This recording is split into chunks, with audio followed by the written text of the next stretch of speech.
Assalamualaikum warahmatullahi wabarakatuh. Kami dari kelompok 7 akan mempresentasikan hasil tugas proyek mata kuliah Statistika Pendidikan yang berjudul Pengaruh Self-Efficacy Matematika terhadap Kemampuan Pemecahan Masalah Matematis Mahasiswa. Sebelumnya perkenalkan dari kelompok kami yang beranggotakan saya Maya Safitri dengan NIM 20624032, Nisa Usakinah dengan NIM 20624033, dan Naila Ifadah Agusta dengan NIM 20624044. Langsung saja ke pembahasan latar belakang. Masuk ke bagian latar belakang, kemampuan pemecahan masalah merupakan indikator utama keberhasilan akademik mahasiswa.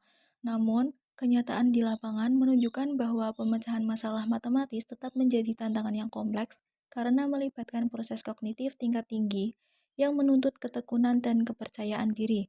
Faktor psikologis berupa self-efficacy memegang peran krusial karena keyakinan diri yang tinggi dapat meningkatkan kegigihan dan meminimalisir kecemasan dalam menghadapi soal matematika. Sebaliknya, rendahnya self-efficacy cenderung membuat mahasiswa menghindari tantangan yang berujung pada penurunan kualitas hasil belajar. Perlu dilakukan penelitian empiris yang menggunakan metode regresi linier sederhana untuk mengukur jauh mana pengaruh self-efficacy itu terhadap kemampuan pemecahan masalah matematis di kalangan mahasiswa. Analisis ini diharapkan memberikan kontribusi teoritis bagi pengembangan strategi pembelajaran yang tidak hanya fokus pada aspek kognitif saja, tetapi juga pada penguatan aspek psikologis mahasiswa dalam menghadapi tantangan matematika. Oleh karena itu, penelitian ini dilakukan untuk mengukur pengaruh self-efficacy terhadap kemampuan pemecahan masalah matematis guna mendukung pengembangan strategi pembelajaran yang lebih efektif. Kemudian itu ada metode, ada variabel penelitian, responden, teknik pengumpulan data, dan teknik analisis data. Variabel penelitian itu menggunakan pendekatan regresi linear sederhana untuk menganalisis pengaruh self-efficacy matematika variabel X terhadap kemampuan pemecahan masalah matematis mahasiswa itu ditujukan kepada variabel Y. Nah, respondennya itu melibatkan 40 mahasiswa aktif dari FTIK UIN Kiai Haji Abdurrahman Wahid Pekalongan sebagai responden. Itu yang ketiga, teknik pengumpulan datanya. Data dikumpulkan melalui angket berskala Likert 1-4 yang berisi 10 butir pernyataan untuk setiap variabel. Selanjutnya itu teknik analisis data menggunakan regresi linear sederhana, perhitungan regresi, koefisien determinasi, dan uji signifikansi. Langkah pertama adalah penyajian data. Untuk memahami profil responden, kami melakukan visualisasi data hasil kuesioner dari 40 mahasiswa ke dalam bentuk diagram batang. Gambar 3.1 menampilkan diagram batang untuk variabel bebas, yaitu self-efficacy matematika. Melalui grafik ini, kita dapat melihat secara jelas bagaimana distribusi keyakinan diri mahasiswa dalam menghadapi konsep dan soal matematika. Gambar 3.2 menampilkan diagram batang untuk variabel terikat, yaitu kemampuan pemecahan masalah matematis mahasiswa. Kedua diagram ini membantu kita melihat sebaran data secara visual mengenai sejauh mana tingkat kepercayaan diri dan kemampuan teknis mahasiswa dalam menyelesaikan persoalan matematis yang ada. Selanjutnya, langkah kedua dalam analisis kami adalah penyusunan tabel penolong. Nah, pada tabel 3.2 ini, tabel ini berfungsi sebagai instrumen utama dalam melakukan rekapitulasi data responden. Di dalam tabel ini, kami telah menghimpun seluruh nilai yang diperlukan untuk keperluan perhitungan statistik, yaitu nilai variabel X, variabel Y, nilai kuadrat X, nilai kuadrat Y, serta hasil perkalian antara variabel X dan Y untuk ke-40 responden. Data inilah yang menjadi fondasi dasar bagi kami untuk menarik kesimpulan statistik lebih lanjut. Selanjutnya itu ada perhitungan regresi manual. Berdasarkan rekapitulasi data pada tabel sebelumnya, itu diperoleh nilai-nilai sebagai berikut. N sama dengan 40, sigma X sama dengan 579, sigma Y sama dengan 413, sigma X kuadrat sama dengan 8.785, sigma Y kuadrat sama dengan 4.331, sigma XY sama dengan 5.986. Nilai-nilai tersebut itu selanjutnya digunakan untuk menghitung persamaan regresi linier sederhana secara manual melalui tahapan berikut. Yang pertama itu menghitung koefisien regresi dengan rumus B N kali sigma XY dikurangi sigma X kali sigma Y dibagi N kali sigma X kuadrat dikurangi sigma X dikuadratkan. Hasilnya itu 40 kali 5.986 dikurangi 579 kali 413 dibagi 40 kali 8.785 dikurangi 579 kuadrat. Hasilnya itu 239.440 dikurangi 239.127 dibagi 351.400 dikurangi 335.241. Nah, hasilnya itu 313 dibagi 16.159 sama dengan 0,0194.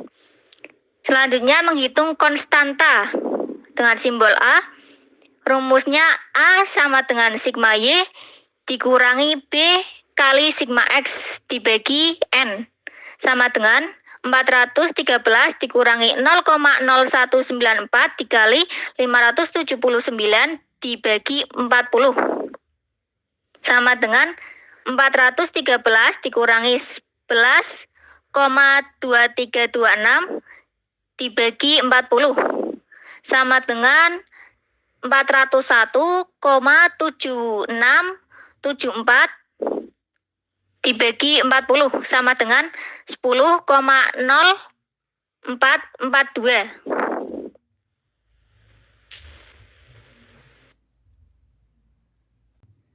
Selanjutnya itu ada persamaan regresi linier sederhana.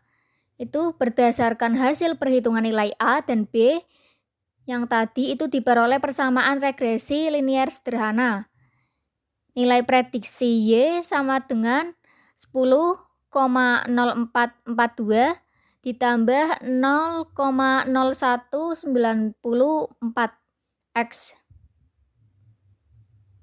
Nah, konstanta sebesar 10,0042 itu menunjukkan nilai kemampuan pemecahan masalah matematis saat self-efisiensi itu bernilai 0, sedangkan koefisien regresi itu 0,0194 menunjukkan bahwa peningkatan self-efisiensi matematika cenderung diikuti oleh peningkatan kemampuan pemecahan masalah matematis sebesar 0,0194 satuan. Selanjutnya itu menghitung koefisien korelasi R itu dengan rumus R sama dengan N sigma XY dikurangi sigma X kali sigma Y dibagi akar dari N kali sigma X kuadrat dikurangi sigma X dikuadratkan dikali N sigma Y kuadrat dikurangi sigma Y dikuadratkan. Itu hasilnya R sama dengan 313 dibagi akar dari 16.159 dikali 2.671 sama dengan 313 dibagi akar dari 43.168.789 sama dengan 313 dibagi 6.569,68 sama dengan 0,0476. Selanjutnya itu menghitung koefisien determinasi atau simbolnya KD.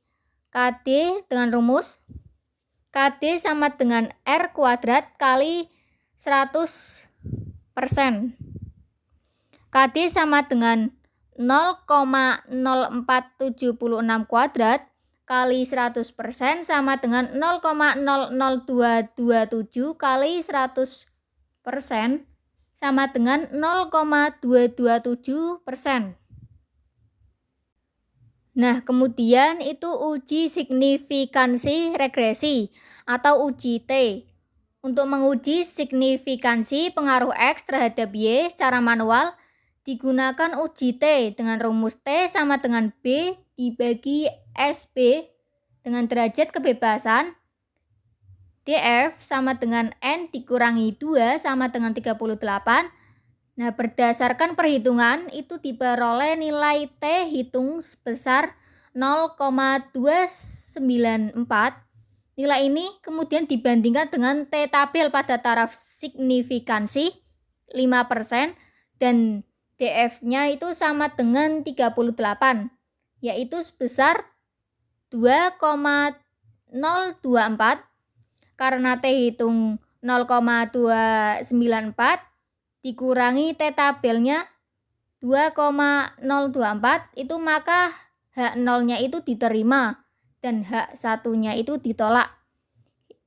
Berarti pengaruh self-efficacy matematika terhadap kemampuan pemecahan masalah matematis itu tidak signifikan secara statistik.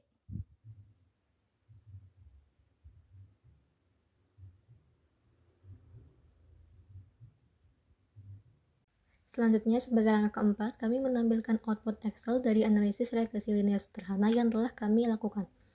Berdasarkan tabel output tersebut, poin-poin data yang diperoleh adalah sebagai berikut. Yang pertama ada multiple R sebesar 0,0199152728, R square sebesar 0,00396636, signifikan F sebesar 0,9029180051, koefisien intercept sebesar 12,63812155, dan koefisien skor total X sebesar negatif 0,0165574586. Kemudian ada interpretasi hasil. Analisis menunjukkan self-efficacy matematika tidak berpengaruh signifikan terhadap kemampuan pemecahan masalah mahasiswa. Nilai koefisien korelasi atau R sebesar 0,0476 menunjukkan bahwa hubungan antara self-efficacy matematika dengan kemampuan pemecahan masalah matematis berada pada kategori sangat lemah, mendekati tidak ada hubungan linier sama sekali. Sejalan dengan hal tersebut, nilai koefisien determinasi atau KD sebesar 0,227% menunjukkan bahwa variabel self-efficacy matematika hanya mampu menjelaskan sebagian sangat kecil dari variasi kemampuan pemecahan masalah matematis, sedangkan sisanya sebesar 99,773% dijelaskan oleh faktor-faktor lain di luar model penelitian ini, seperti motivasi belajar, kemampuan numerasi dasar, gaya belajar, dan kualitas proses pembelajaran. Hasil uji T memperkuat temuan tersebut dengan nilai T hitung sebesar 0,294 yang jauh lebih kecil dibandingkan T tabel sebesar 2,024 pada taraf signifikasi 5% dan DF sama dengan 38. Dengan demikian, maka H0 diterima dan H1 ditolak, yang berarti tidak terdapat pengaruh yang signifikan antara self-efficacy matematika terhadap kemampuan pemecahan masalah matematis mahasiswa. Hasil ini sejalan dengan temuan pada analisis menggunakan Microsoft Excel yang menunjukkan bahwa nilai signifikansi F sebesar 0,903 lebih besar dari 0,05, sehingga secara konsisten mendukung kesimpulan bahwa pengaruh self-efficacy matematika terhadap kemampuan pemecahan masalah matematis pada sampel penelitian ini tidak signifikan secara statistik. Kemudian yang keenam ada pembahasan. Hasil penelitian menunjukkan bahwa efikasi diri matematika tidak memiliki pengaruh signifikan terhadap kemampuan pemecahan masalah mahasiswa, dengan kontribusi yang sangat rendah yaitu hanya sebesar 0,227%. Temuan ini membuktikan secara empiris bahwa keyakinan diri saja tidak cukup tanpa dibarengi kesiapan teknis, penguasaan prosedur matematis, dan pengalaman belajar yang bermakna. Kesenjangan ini mengindikasikan bahwa kemampuan kognitif belajar mahasiswa dalam memecahkan masalah lebih banyak ditentukan oleh faktor eksternal atau variabel metakognitif lain, seperti kualitas proses pembelajaran, lingkungan akademik, dan kemampuan representasi masalah. Oleh karena itu, pendidik disarankan tidak hanya fokus pada motivasi psikologi saja, melainkan harus memberikan intervensi terstruktur melalui pelatihan strategi pemecahan masalah secara eksplisit untuk menyeimbangkan aspek afektif dengan kemampuan bernalar mahasiswa. Sebagai kesimpulan, baik perhitungan manual maupun output Excel menunjukkan hasil yang searah, bahwa 99,773% dari variasi kemampuan pemecahan masalah mahasiswa dijelaskan oleh faktor dari luar model kami. Hal ini menegaskan bahwa keyakinan diri atau self-efficacy saja tidak cukup untuk menjamin peningkatan kemampuan kognitif tanpa adanya kesiapan teknis dan pengalaman belajar yang terstruktur. Demikian penjelasan dari kelompok kami. Terima kasih. Wassalamualaikum warahmatullahi wabarakatuh.